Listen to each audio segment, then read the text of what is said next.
Hola a todos, este es la segunda parte del video sobre lo que hablábamos de inseguridad. No entiendo por qué con suficiente memoria el teléfono me corta alrededor de los 22 minutos la grabación, y espero que aquí podamos continuarla, ¿no?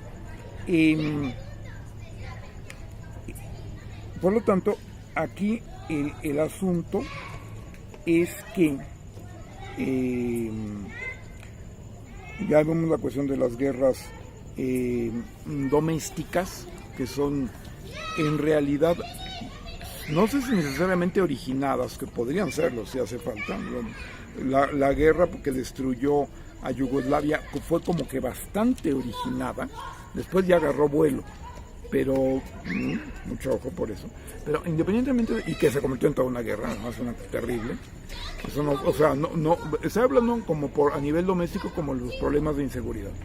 Ya una guerra como la de Yugoslavia, y que además tuvo todo un sentido geopolítico, pues ya no le diría que exactamente es una guerra doméstica, ya es además una guerra en toda forma.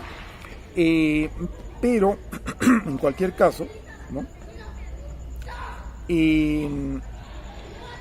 Estas guerras son generadas con mucho poder, mucho dinero y muchas posibilidades de todo tipo, como problemas para no ser resueltos, problemas sin solución. Ya hemos abordado en algún video esto y lo volveremos a hacer si hace falta, ¿no? Los desaparecidos, la guerra una vez que se declara, el narcotráfico, y hay una lista que sería interesante seguir planteando. Son problemas que fueron creados o se originaron solos, si ustedes quieren, pero luego ya capitalizados. Eso hace mucho el poder fáctico. Toma algo que pudo haber sido o tenido un origen espontáneo, pero ya cuando el poder fáctico lo toma, ya no tiene nada de espontáneo y suele caer en esto de son problemas que se generan para no tener solución. Entonces, encontrarlas es un problema terrible, ¿sí? Ahora, querer acabar la guerra con guerra es una vacilada, muy cara, muy terrible, una tragedia, pero no es algo serio. Es querer apagar un incendio con gasolina. Pero el problema está en que si tú ya te metiste a la guerra, el que te vende la gasolina te va a amenazar de una muerte terrible, y esto es literal, ¿no? Como esta cosa de los que partían en pedazos y se los llevaban a los parientes y cosas espantosamente horribles, ¿no? O sea, no solo ya de la muerte, ¿no? Sino estas cosas verdaderamente de nivel diabólico, ¿no? Ya habían matado al tipo y en el velorio llegaban y lo ametrallan el ataúd, y si me estoy quedando corto no lo dudo, no me interesa ya llegar a un plan gore, ¿no? De esas cosas terribles que pasan, ¿no? Si tú, al que te vende la gasolina para disque apagar el incendio, que solo lo va a hacer más grande, eso es el asunto del narcotráfico y de la guerra, que están tan ligados. Al que te vende la gasolina ya no se la quieres comprar, te amenaza de una muerte espantosa, y pues entonces mucha gente, lógicamente, pues ahí le sigue, ¿no? ¿Qué va a hacer, ¿no? Ese es el asunto.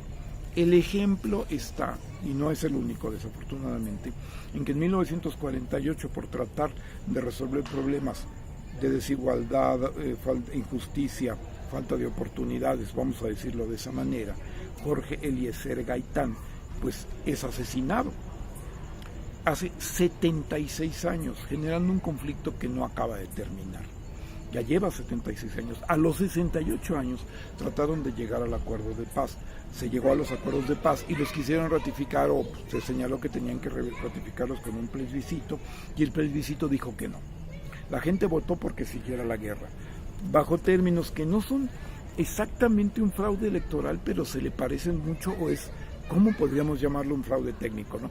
Cuando se examina el proceso, hubo una situación rara de dónde provenían los votos, cómo a la gente que era más manipulable en las ciudades se las manejó de otra forma que lo venía del campo, siendo que la gente que estaba más en el campo padecía más la guerra que la que estaba en las ciudades. Una situación que, vamos a decir, no fue similar al fraude de 2006, sino muy similar a lo que pasó en 2012, ¿no? Que fue así como malversar totalmente el proceso y la voluntad popular, porque a los dueños de la guerra pues no les conviene que acabe la guerra, Y es un conflicto para nunca, porque quieren resolver con guerra la guerra. Y el único conflicto posible que puede haber es la paz a través de la política. Una política que debiera manejar la guerra y no la guerra que maneje la política, que es en lo que estamos o contra lo que nos enfrentamos.